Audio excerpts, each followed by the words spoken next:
Oi gente, meu nome é Helena e eu tô aqui pra falar dos 8 livros que eu li em abril. Parece que voltamos, né, à rotina de fazer o Lidos do mês quase no fim do mês seguinte, mas eu juro que isso vai melhorar, prometo. O Lidos de maio não vai ser assim. É só que esse mês eu estou muito enrolada, como todos os meses esse ano, mas tudo certo. Esse mês não teve nenhuma leitura ruim, mas também não teve nenhuma leitura muito... Mentira, teve sim. Teve leituras boas e muito boas. Esse foi um mês legal. Mês abril, meu aniversário. Lembra que eu falei que eu queria ler só coisas legais? Pra quem viu a TBR de abril, sabe? Isso meio que aconteceu. Tá bom, vocês vão ver. Antes de começar, lembrando, né, que se você gosta desse tipo de conteúdo e de mim, não esqueça de curtir, compartilhar pra outras pessoas que você acha que vão gostar também e se inscrever caso você não seja inscrito. Todos os livros que eu vou citar aqui vão estar linkados na descrição, então caso você se interesse por algum deles, por favor, compre o meu link. Tem link da Amazon, da Submarino e da Americanas. Não precisa comprar só livro, pode ser qualquer coisa, que você me ajuda com uma pequena comissão sem me dar no valor pra você. Uma dica, caso você queira me ajudar, é salvar o link no navegador, que aí quando você entra no site, já vai direto pro meu link. E também, antes de comprar qualquer coisa, não se esqueça de checar o Cuponomia. Ele é um site de cupons e cashbacks que tem mais de 2.000 lojas parceiras. Além do site, eles têm um aplicativo onde os cupons são atualizados primeiro. Então, antes de comprar qualquer coisa, você entra lá, busca o nome da loja e vê quais cupons que tem disponíveis. No aplicativo, eles também têm uma aba de cashbacks, que é quando você recebe de volta uma porcentagem do valor que você gastou na sua compra. E além disso, eles também têm uma extensão para o Google Chrome, que aí quando você entra no site, já aparece lá direitinho os cupons que tem disponíveis. Se inscrevendo pelo link que tá aqui na descrição, você já ganha uns R$5 para poder resgatar depois. Começando aqui com as leituras. O primeiro livro que eu li esse mês não tá comigo, mas eu tenho. Mas não tá comigo porque eu emprestei. E eu esqueci que eu ia gravar esse vídeo e eu esqueci de pedir de volta para gravar o vídeo. Isso é meio triste porque o livro tem um projeto gráfico muito legal, com ilustrações bonitinhas. O livro é Rotina Criativa e Hábitos que Mudam, da Larissa Rodrigues. Eu recebi esse livro da editora e depois que eu li, eu fui descobrir que existe um Instagram chamado Hábitos que Mudam, que dão essas dicas. Dicas pra quê, Helena? Para uma rotina criativa. Esse é um livro bem curtinho, um pouco mais de 100 páginas, só que o projeto gráfico tem muitas ilustrações, a fonte é bem grande. É um livro bonito, então a gente lê super rapidinho, eu li de uma vez, em, sei lá, meia hora. E ele fala basicamente como rotina não precisa ser uma coisa chata, uma coisa tipo, caraca, eu vou ter que fazer isso. E você pode criar hábitos que mudam para melhorar a sua rotina. E rotina não necessariamente é uma coisa insuportável que você tem que fazer, mas uma coisa que você faz porque você quer ter uma melhor qualidade de vida. Eu gostei desse livro e isso é 100% verdade. Por exemplo, no meio da pandemia eu comecei a fazer skincare, o famoso lavar o rosto e passar creminhos. Eu nem faço muita coisa, tipo, eu lavo o rosto com sabão e passo 2 hidratantes. Mas era uma coisa que eu não fazia e que quando eu comecei, eu fiquei, cara, que saco. Todos os dias de manhã eu tendo que lavar a cara, passar creminho e esperar a cara secar, porque não pode secar com a toalha, tem que esperar secar natural, pra não arranhar o rosto. Mas com o tempo, isso virou um hábito. Eu já automaticamente acordo, levanto, vou no banheiro, lavo meu rosto e é uma coisa que eu faço sem pensar e que me deu benefícios, como uma pele aceitável. Enfim, isso é só um dos exemplos. Ela dá exemplos muito mais legais, como relacionado a hobbies, relacionado a exercícios. E o livro é meio interativo, assim, então tem umas listinhas pra você preencher com qual o seu objetivo. Rotina criativa, criativa no sentido de não precisa ser uma coisa regrada, insuportável que você odeia, mas uma coisa que você faz pra você mesma. E hábitos que mudam. Hábitos que levam você a ser a pessoa que você quer ser. Eu amo todo esse conceito, eu acho muito legal, mas eu acho que o livro ficou um pouco geral demais. Obviamente não tem como você falar, faça isso que a sua vida vai dar certo, porque cada um é diferente. Então uma coisa que funciona pra mim pode não funcionar pra você e vice-versa. E a Larissa é muito consciente disso. Mas aí acabou que ela ficou tipo, você pode fazer isso, ou não, faça o que é melhor pra você. Enfim, aí ficou um pouco generalista, assim. O que, assim, é difícil não ser, né? Porque, como eu falei, cada um com seu cada um. Não dá pra uma coisa específica se aplicar pra todo mundo. Levando isso em consideração, eu achei difícil dar nota pra esse livro, mas sei lá, eu dei 3 estrelas, tipo, eu li, foi legal. Eu não escrevi nada dele. Eu meio que já pensava, aplicava e refletia sobre esse tipo de coisa. E ao longo dos últimos anos, pandemia, eu tentei aplicar uma rotina que funcionasse pra mim na minha vida. Então, assim, não foi super novidade, mas eu acho importante por aí. Mas também, sabe, não foi uma coisa que, uau, me revolucionou. Mas eu fui lá e segui a página no Instagram, que eu não conhecia, inclusive é bem famosa. E eu acho legal. E é bonitinha de olhar, é agradável o design. O próximo livro que eu li foi uma HQ. Inclusive, vocês vão ver que HQs salvaram meu mês de leitura. Mas a HQ que eu li foi O Príncipe e a Costureira, da Jane Wang. Eu recebi esse livro da Mayara, do Estante Código, de aniversário. Oi, Mayara! E esse livro me salvou, porque eu estava tendo uma semana ruim e dias ruins, e eu tava tipo assim, nossa, que saco, eu não quero fazer nada. Tava triste, no geral. E aí eu falei, vou ler isso aqui. Vou pegar isso aqui e vou ler. E eu li em 1 hora e meia, e salvou a minha vida. Se já fui triste, não me lembro. Isso aqui me deu uma serotonina que vocês não têm noção. É uma graphic novel rapidinha, então eu não vou falar muito sobre... Mas é sobre essa costureira que é convidada para fazer vestidos inovadores para uma pessoa misteriosa no palácio. E eu acho que não é nem spoiler falar, porque o título é O Príncipe e a Costureira, mas essa pessoa é o príncipe. E o príncipe gosta de usar vestidos de vez em quando. Às vezes ele se sente como um príncipe que veste roupas de príncipe com botõezinhos e blá blá blá. E às vezes ele se sente como uma lady que quer usar vestidos e maquiagens e perucas e blá blá blá. E é lindo. E é muito fofinho. E a arte é linda. Essa edição é muito bonita, de verdade. Calma aí. Eu amo esse desenho, que é bem linear e ao mesmo tempo tem cores muito vibrantes. Eu achei que fosse arte digital, mas no fim, a Diane colocou aqui os materiais que ela usou e é nanquim. Ou seja, é tudo tradicional. E eu acho que ela coloriu no digital, né? Mas os desenhos são todos no tradicional. No tradicional, pra quem não é da arte, quer dizer, tipo, digital você faz no digital. Tradicional você faz na vida, aqui. E sério, todo o projeto, olha aqui, a lombada é uma fita métrica. E a página, que eu esqueci o nome, que é essa página aqui do início, é uma tábua de corte. Enfim, esse livro curou todos os meus males. Ele é muito fofinho, ele é muito lindo, as artes são lindas. E é muito apaixonante. Recomendo. 5 estrelas. Eu gostei bastante. E é super rapidinho de ler. Leiam agora. Eu juro que vocês não vão se arrepender. Depois eu li um livro que eu estou lendo há 47 anos. Desde março que eu tô lendo ele. Estou lendo não, né? Estava lendo. Inclusive, eu tava lendo com o Lucas Barros, né? E eu acabei de perceber que a gente não falou sobre o final do livro. Eu falei, mas ele não falou comigo de volta. Inclusive, a gente tem que falar sobre isso. E o livro é um livro de terror, que é The Deep, do Nick Cutter. Eu já li um outro livro do Nick, que se chama The Troop. Inclusive, foi o primeiro livro que eu li em inglês no início de 2020? Acho que foi 2020. Que também é terror e tem muito gore. Basicamente coisas nojentas, normalmente envolvendo corpo. Sangue, tripas, essas coisas. E eu fui ler esse aqui, The Deep. O que acontece, né, em The Deep? Qual é a premissa? O mundo foi tomado por uma doença que eles chamam popularmente de Gets. Irrelevante. Você pega essa doença, você vai esquecendo as coisas. Então, primeiro você esquece, sei lá, onde você mora. E começa pouquinho. E aí vai num nível onde eles esquecem como comer, esquecem como ir ao banheiro. E aí as pessoas basicamente morrem porque elas, sei lá, esquecem de respirar. O coração esquece de bater. Não só você conscientemente esquece de fazer suas coisas, mas o seu corpo meio que não sabe mais funcionar. E aí você morre. Ou seja, tá um caos, ninguém sabe como é que se espalha e tá tudo errado. Mas não é sobre isso que é o livro. Isso é só a base. O governo descobriu uma substância misteriosa que eles chamam de ambrosia. Ambrosia. Esqueci que essa palavra existe em português. E eles constroem uma estação de pesquisa no fundo do mar, porque a ambrosia fica tipo, tu desce lá no fundo, tem areia, é lá. Mas aí, aconteceu que a superfície perdeu o contato com a galera que tá lá embaixo. 3 pessoas, 3 cientistas estão lá embaixo. E uma das últimas mensagens que eles receberam foi de um dos cientistas falando: meu irmão tem que vir pra cá. Chama meu irmão, chama ele pra cá que eu quero ele aqui. E eles ficam tipo, tá, já é. A gente investiu bilhões de dólares nesse negócio científico para coletar essa ambrosia e estudar ela. E se a gente perder a conexão e o cara tá falando pro irmão ir pra lá, a gente vai chamar o irmão. É isso que a gente segue. Esse cara, que eu não lembro o nome de jeito nenhum. E eu não achei, não tem na sinopse o nome dele. Deve ser muito irrelevante mesmo. Mas enfim, o exército fica tipo, ei, você tem que vir pra cá, porque o seu irmão te chamou. E ele fica tipo, tá bom então. E ele vai. E aí o livro começa com ele indo pra lá, pra ficar lá embaixo com o irmão.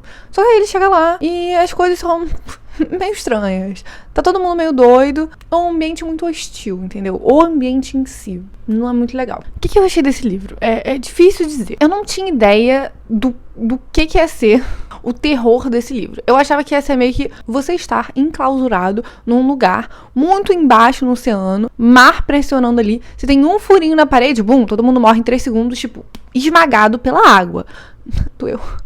Só que também tem essa doença. Então, tipo, será que é a doença que tá atacando ali? Só que essa ambrosia também é meio SUS. E aí o Nick Cutter, do outro livro que eu li, ele também trabalha com gore. E aí, nesse, eu sabia que tinha um cachorro. Aí eu fiquei, cara, pelo amor de Deus, Não destrói o cachorro. E aí, o que aconteceu com esse livro? Eu não estava conseguindo prestar atenção. Eu tava escutando o audiolivro que tem no Scribd, que é pra onde eu escuto audiolivros, tem link aqui na descrição pra assinar com 2 meses grátis. E eu não tava conseguindo prestar atenção. Tipo, eu escutava, eu ficava tipo, ai, legal. Só que quando eu tava vendo, eu tava pensando em outra coisa. E aí eu comecei a acompanhar com o e-book. Então, tipo, escutando e acompanhando com o e-book. E as coisas que eu achei mais assustadoras foram os sons. O narrador do audiolivro, quando tem um som, tipo, uma porta abrindo, é tipo... E ele faz um som que no silêncio da noite, quando eu tava escutando esse livro, eu ficava, tipo... Isso foi a parte mais assustadora pra mim. Eu reli esse livro algumas vezes, algumas partes. Eu estava lá em 70%. Eu fiquei, cara, eu não tô prestando atenção em nada, não tô entendendo nada. Aí eu reli, tipo, voltei pra 40%, reli os últimos 30% todos. Eu fiquei, tipo, tá, agora o meio que tô pegando, mas não muito assim. E aí eu tava conversando com o Lucas, ele concordou, que eu tinha que me concentrar muito pra visualizar o que ele tava falando. Se o negócio é gore, você tem que pensar, né? Se eu falo, tipo assim, e aí ele cortou na minha cara e saiu o meu olho pra fora. Se você não visualizar o que eu tô falando, isso não dá medo, isso não deixa você nervoso. E eu não tava visualizando. E teve um monte de coisa meio estranha, tipo, eles estavam estudando as abelhas, só que aí as abelhas começaram a ficar meio lelés também, começaram a se comportar de uma forma meio estranha. E aí tinha um negócio que ele falou, tipo, e a abelha cresceu até o tamanho de um cachorro pequeno. Eu fiquei, cara, como que uma abelha... Tipo, não consigo visualizar isso. Uma abelha, assim, uma abelha desse tamanho. Como que cresce? Eu tava mais achando esquisito do que, tipo... Entendeu? É isso. Eu não planejo quando eu vou fazer esses vídeos, e aí eu fico pulando de um ponto pro outro, mas vou falar um pouco da história em si, porque eu tava falando sobre o medo, né? E esse livro, ele fala muito sobre medo, e ele fala muito sobre trauma. E aí, chegando lá embaixo, né, o nosso protagonista, que eu não sei o nome, chamado de Homem. O Homem, ele chega lá embaixo, e ele começa a pensar muito no passado dele. E aquele lugar meio que mexe com seus traumas. Eu acho que é certo falar que é uma coisa meio pesadelo. Você reviver coisas ruins do seu passado e traumas e trazer de volta pra um pesadelo ambulante. Só que o problema é que eu não ligava pro passado do cara. Eu só queria ver o que estava acontecendo lá, no lugar debaixo d'água. Então, de vez em quando, o cara ficava tipo, porque minha mãe era abusiva. Tipo, não ligo, entendeu? E, porque o meu filho, porque minha esposa, porque o meu irmão. Eu ficava... Mas isso não é legal. Tipo, é legal que a gente tá aqui debaixo d'água e coisas de terror estão acontecendo. Se bem que de vez em quando ele pensava no passado e tinha umas coisas de terror acontecendo também. Enfim, eu acho que o livro foi muito confuso e foi muito lento. E aí, até uns 60 e poucos % era isso. Dele lá embaixo, ele, nossa, esse ambiente é meio estranho. A minha memória é do passado. Porque minha mãe era abusiva. Aí volta. Ai, nossa, que ambiente estranho. Aí, meu filho. Aí volta. É basicamente esses pesadelos. Eu tava tipo, que saco. Por isso que eu tive que reler. Só que quando chega em 60%...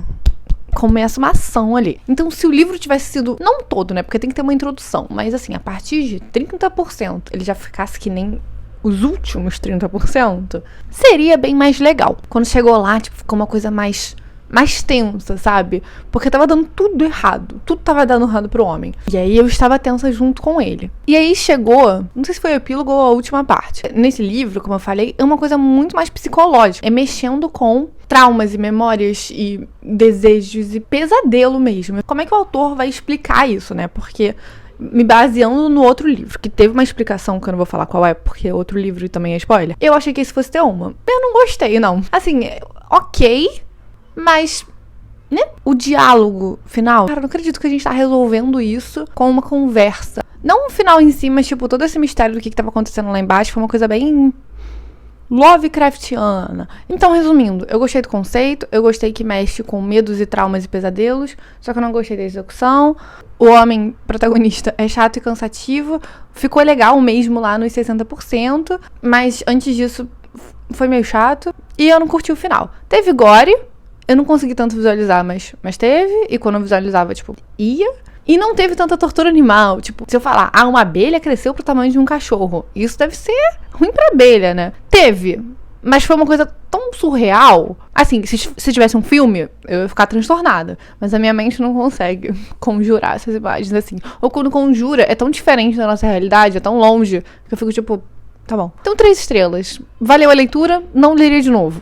Esse é o meu veredito. Estou falando a beça, eu acho. Depois, eu li 2 livros, que vocês já sabem quais são. Heartstopper Volume 1, Dois Garotos um Encontro, e Heartstopper Volume 2, minha pessoa favorita. Os 2 da Alice Oseman. Não vou falar deles aqui, porque tem um vlog lendo as HQs e reagindo à série. Tem 2 vlogs, na verdade, parte 1 e parte 2. Eliana, você não leu o 3º livro? Sim, eu li, só que eu li só em maio, então eu não tô colocando aqui. Mas basicamente é sobre 2 garotos em um encontro. O Nick e o Charlie se conhecem na escola. O Charlie é gay, o Nick é hétero. E é sobre eles se conhecendo e se apaixonando nesse ambiente escolar. E é lindo, é maravilhoso, e eu amo. Favoritado, obviamente. Estou muito feliz de ter físico. Muito obrigada, editora seguinte, por lançar aqui no Brasil. Meu favorito é o primeiro, Dos Garotos do Encontro, que eu dei 5 estrelas, amo. E esse aqui eu gosto muito também, mas eu pensei em dar 4 estrelas, porque eu gosto muito mais do primeiro. Mas eu ainda gosto bastante, então eu dei 5... mas eu prefiro o primeiro. Depois eu li um lançamento da Intrínseca. Lançamento não, porque eu acho que lançou em fevereiro. Mas enfim, é desse ano. Que é Kim Ji-young, nascida em 1982. Da Cho Nam-ju. Esse livro é bem curtinho. E ele fala sobre a Kim Ji-young. Ela começa a se comportar de uma forma meio estranha. Ela começa a agir e personificar outras mulheres, estejam vivas ou mortas. Então, assim, a mãe dela, uma amiga dela, a irmã, a filha. E ela age como se ela fosse realmente essas pessoas. E no dia seguinte ela meio que não lembra de nada. E o marido começa a ficar preocupado e marca uma consulta pra ela com um psicólogo. E a partir daí a gente conhece a história toda dela desde o nascimento em 1982. Esse livro basicamente fala sobre machismo. Principalmente na Coreia, né? Mas é uma coisa que se aplica a todo mundo. Em como a Kim nasceu e as expectativas que os pais tinham pra ela eram diferentes das expectativas que os pais tinham para o irmão, homem. E isso veio tanto da família quanto da escola, dos estudos, ambiente de trabalho. Basicamente, como que o machismo influenciou toda a vida dela. E é basicamente isso. É esse o livro. Conta a história da vida dela pela visão machista do mundo.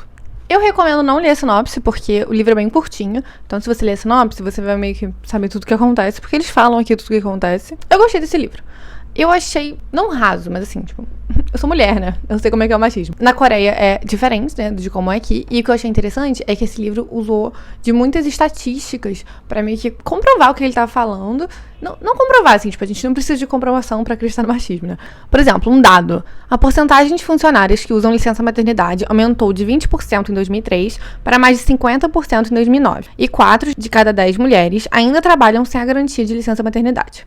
É claro que existem muitas mulheres que já deixaram o emprego em função do casamento, gravidez ou parto e não foram incluídas nas estatísticas. A porcentagem de mulheres em cargos de gerência também vem aumentando de maneira constante, mas lenta, de 10,2% em 2006 a 18,37% em 2014. Mas não são nem 2 em 10 ainda. E aí, isso é corroborado com uma fonte. Fonte, aqui embaixo, de onde a autora tirou essa informação. O que eu achei legal, porque apesar do livro ser ficção, ele fala de coisas muito reais. E essas fontes mostram que, sim, essa é a nossa realidade. Enfim, apesar de eu ter achado a história, de novo, não rasa, mas impessoal, e por ser tão curta também não tem tanto desenvolvimento, é só falando sobre o machismo em diversos ambientes diferentes. Eu acho importante, eu acho impactante, tipo, não é pra ser maior, é uma novela. Eu tô pedindo pra ser uma coisa que não é. E eu gostei muito disso dos dados. E eu amei o final. Não é óbvio, mas é uma coisa que acontece e você fica tipo, tá, claro. E é muito legal, é meio que um choque de realidade, que é muito interessante. E sem dar spoiler também, se a gente pensar por quem que esse livro é narrado, né? Tipo, o livro inteiro. A única coisa que eu não gostei muito foi que essa coisa dela personificar outras mulheres é muito rápido. Literalmente só foi até a página 17, sendo que o livro começa na página 7. Então só foram 10 páginas disso acontecendo. E eu acho que eu podia ter focado um pouco mais nisso, das experiências de outras mulheres, porque ela personificando outras mulheres estavam falando basicamente das injustiças da sociedade também. Enfim, acabei dando 4 estrelas e eu recomendo uma leitura rápida e importante. Acho que vale a leitura. E o final é legal. O próximo livro que eu li foi Por Isso a Gente Acabou, do Daniel Handler, que também é o Lemony Snicket, autor das Desventuras em Série. Tem um adesivinho aqui, que eu nunca tinha lido. Ilustrações por Maíra Kalman. O livro tem umas ilustrações ao longo, na verdade no início de cada capítulo.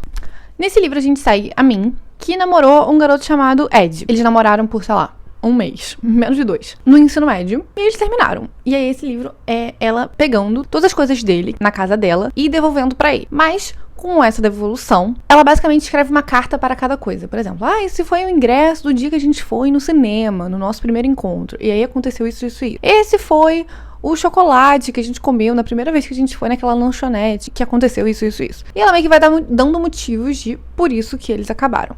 É isso, não tem mais sinopse que isso. A Min só é meio não popular, e ela tem amigos, só que não muito. E o Ed é, tipo, o capitão do time de, sei lá, basquete, algum esporte. E ele é bem popular. E ele já namorou todo mundo, enquanto ela namorou, sei lá, uma pessoa. Eu acho que ele literalmente namorou todas as meninas que ele conhece.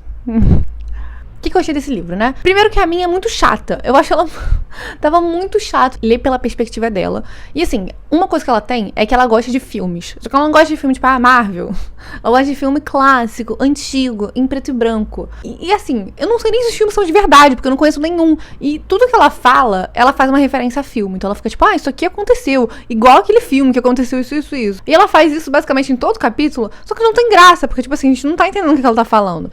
Então, obviamente, eu consigo entender que ela fala, isso foi triste, que nem naquele filme onde aquele casal terminou e a mulher foi embora chorando. Ok, mas tipo, por que você tem que fazer referência a isso? Ninguém conhece. Eu também não gosto quando faz muita referência à cultura pop, por mais que as pessoas conheçam. Mas aqui, que é uma coisa completamente desconhecida, foi só uma característica, tipo, esquisitinha pra ela ter, pra ela ser diferente das garotas. E ela foi me irritando o livro inteiro. E eu também tava achando interessante, porque eu tava achando o Ed um bom namorado. Tipo, e daí que ele é popular? E daí que ele namorou várias garotas, entendeu? Ele é legal com você. E ela reclamava de umas coisas que eu achava normal. Teve um que ela falou, aconteceu isso nesse dia. E esse era o dia que a gente tinha que ter terminado. Mas eu não terminei. E eu me arrependi. Eu fiquei, cara... tipo, ele não fez nada. Juro, não achei nada demais, não foi nem ele que fez nada. E eu tava achando umas situações meio dramáticas, assim. E não é falando, tipo, dramática de adolescente, Helena, agora você é mais velha, tipo, você não entende. Eu entendo, eu já tive 16 anos, eu ainda acho que ele não está errado. Mas enfim, eu tava achando interessante que o por isso que eles acabaram foram, tipo, desencontranças. Foram nós somos duas pessoas diferentes que por mais que a gente se goste, a gente não combina tanto assim. Sabe, eles tinham grupos de amigos diferentes, eles tinham interesses diferentes, eles não tinham nada em comum, basicamente. A única coisa que eles tinham em comum é que eles gostavam um do outro. Eu acho que quando você é adulto, isso pode até funcionar. Mas não muito. Mas quando você é adolescente, tipo... o seu ciclo social tá todo ali, sabe? Tipo, isso não funciona. E era isso que tava acontecendo. Tipo, a gente foi no jogo de basquete e eu tive que fingir que eu gosto de ver você treinar. E você ficou feliz, mas eu fiquei entediado o negócio inteiro. E foi por isso que a gente acabou. A maioria dos capítulos termina assim. E foi por isso que a gente acabou. Então eu achei interessante que ela foi dando vários pequenos motivos do porquê que eles terminaram. Tipo, não teve um grande motivo. Foram pequenas desavenças. Mas aí aconteceu o final, que teve um grande motivo pra eles terminarem. E eu acho que estragou. Eu acho que destruiu o ponto do livro, que pra mim estava falando sobre isso. Você não precisa ter uma grande briga, você parar de falar com a pessoa pra vocês terminarem. Às vezes vocês só não deu certo, por vários pequenos motivos. Por isso que cada capítulo acabava com por isso a gente acabou. Mesmo sendo coisas pequenininhas, se somando, viram uma bola de neve e o relacionamento termina. Mas aí o final estragou isso pra mim e perdeu o ponto completamente. Mas, outra coisa que aconteceu no final foi um monólogo da Min, que eu comecei a achar ela menos insuportável. A gente tem que pensar também que a gente tá na cabeça dela, né? Então, tipo assim, ela está escrevendo essas cartas. Na nossa cabeça, a gente é meio insuportável. Mas assim, reparando o jeito que ela interagia com as outras pessoas, ela era uma pessoa legal, tipo, de boa. Eu seria amiga dela, mas na cabeça dela era bem chato. E aí, no final, teve um monólogo dela e eu fiquei, cara, assim, eu me relacionei muito. Tava olhando com a minha amiga Carol. Oi, Carol. E eu falei, amiga, o monólogo no final. Ela ficou, cara, você é exatamente assim. Eu falei, eu sei. Então eu tenho certeza que se eu tivesse lido esse livro com 15 anos, /16, eu teria favoritado. Eu teria, porque eu ia chegar no final e eu ia ficar, sou eu, meu Deus do céu. Então é isso. O livro foi meio chato no geral, eu estava do lado do menino, mas eu tava achando uma boa mensagem pra relacionamento, só que aí o final estragou essa mensagem pra mim e salvou a protagonista que eu estava achando chata. Por isso eu dei 3 estrelas. Mas saibam que se eu tivesse 15 ou 16, eu teria favoritado. Isso é um fato incontestável. E agora, indo pro último livro que eu li esse mês, que na verdade eu terminei no início de maio, mas tudo bem, ninguém precisa saber, que é A Ascensão de Senlin, do Josiah Bancroft. Ainda bem que eu gostei desse livro, e ainda bem que ele vai ficar comigo, porque eu fiquei carregando ele na mochila um mês inteiro, sem ler. E ele tá todo destruído. Não sei se dá pra ver, mas aqui, ó. Os cantinhos aqui, tadinho. Destruído. Nesse livro, o Thomas se casou. E ele vai passar a lua de mel dele com a esposa na Torre de Babel. E a Torre de Babel é esse lugar, é tipo um centro de tecnologia, onde várias coisas acontecem. E é incrível, e todo mundo quer ir pra lá. E tem um conceito muito interessante. A Torre de Babel é tipo o capitalismo, sabe? Tipo, se você vier pra cá, você vai prosperar. É tipo isso. E o Thomas é muito obcecado na Torre de Babel, ele nunca foi, só que ele sempre quis ir. Então agora que ele casou, vai ficar, eu vou levar minha esposa pra lá. E ele chega lá, e antes de entrar na torre, já é um lugar completamente caótico. Imagina, tipo, pra quem é do Rio, o Saara, perto de festa junina, carnaval, onde é muito cheio e não dá pra andar direito, é lá. É um mercado muito grande. E aí, a esposa dele quer comprar, tipo, lingerie. E ele fica, pô, eu tô com vergonha de entrar nessa loja. Vai lá Eu vou ficar te esperando aqui. E ela nunca volta. Passam, tipo, 2 dias. Eu acho que ela não vai voltar, não. Ou seja, antes de chegar na torre, ele meio que já perdeu a esposa dele. Só que ele ficou, pô, a gente combinou que a gente ia ficar no 3º andar da torre, que é onde tem meio que os hotéis. Então, se eu vou encontrar ela em algum lugar, eu vou encontrar ela lá. Beleza. Então ele resolve entrar na torre. Só que tudo dá errado, entendeu? Tipo, no 1º andar ele já é roubado. Aí no 2º andar é uma coisa muito louca. Aí chega no 3º andar, cadê a esposa dele? E é sobre ele subindo pela torre para os próximos andares, sempre em busca da esposa. A torre tem um sistema muito interessante. Cada andar é uma coisa completamente diferente. O primeiro é uma coisa onde tem mercados. É meio que um bar. Lugares, festa, bebida. Aí o 2º andar é o anfiteatro, que pra mim foi o mais interessante. Eu não vou falar nada sobre, mas basicamente você paga pra atuar. E tem uma peça ocorrendo o tempo todo. E aí o 3º andar são as termas, que é tipo um spa no andar inteiro. Eu tô falando andar, mas imagina uma cidade, só que é dentro de uma torre. Uma pequena cidade, mas uma cidade. Enfim, eu gostei muito desse livro. O Thomas é um cara meio sem personalidade, mas ele passa por uma evolução muito grande de personagem ao longo do livro. Tá até no marcador, olha. Pela primeira vez na vida, tinha de confrontar um fato terrível sobre si mesmo. Sim, ele era tímido, nervoso e um bocadinho puritano, mas esses não eram seus defeitos. Ele era um covarde. A torre provara isso. Ao longo da caminhada dele pela torre, ele vai encontrando outras pessoas. E aí, ele pode confiar nessa pessoa, ou as pessoas são todas egoístas na torre. Ele é traído algumas vezes, ele não é traído outras vezes, e ele faz amigos, e ele faz inimigos. E é bem legal, tipo, é meio que uma coisa que pais iriam gostar. Eu sinto que meu pai ia gostar desse livro aqui. É meio aventura, é isso. É a jornada de você ir do ponto A pro ponto B, pro C, pro T, tentando chegar num destino. E é isso. Eu achei a sociedade muito interessante, o sistema muito interessante. Por mais que eu acho que o Tom não tenha tanta personalidade, é um livro de aventura, de ação. E foi legal seguir. E ao mesmo tempo tem críticas sociais e evolução de personagem. E eu gostei muito. Eu dei 5 estrelas. Não é um favorito, mas eu não consegui pensar num motivo pra não dar 5 estrelas. Eu gostei muito da aventura. E eu descobri que é uma série de 4 livros. E eu acho que ele vai o quê? Subir mais na torre, né? Porque a torre, inclusive, tem infinitos andares, supostamente. Ninguém sabe quantos andares a torre tem, porque ela sobe tão alto que ela se esconde nas nuvens. E no final desse livro, o Thomas tá bem mais, assim, aventureiro mesmo. Ele começou como um professorzinho que não sabe se impor, blá blá blá, pra um cara destemido e esperto, que ele já era esperto, mas ele era inteligente, agora ele é esperto. E aventureiro. Eu gostei bastante, eu recomendo. Morro Branco, traga as continuações pro Brasil. Já tem todas publicadas lá fora. Todas as 4 estão prontas, publicadas. Fiquei feliz de ter lido. Tava querendo ler há um tempo, e eu gostei bastante. Não decepcionou. E foi isso. Esses foram os 8 livros que eu li esse mês.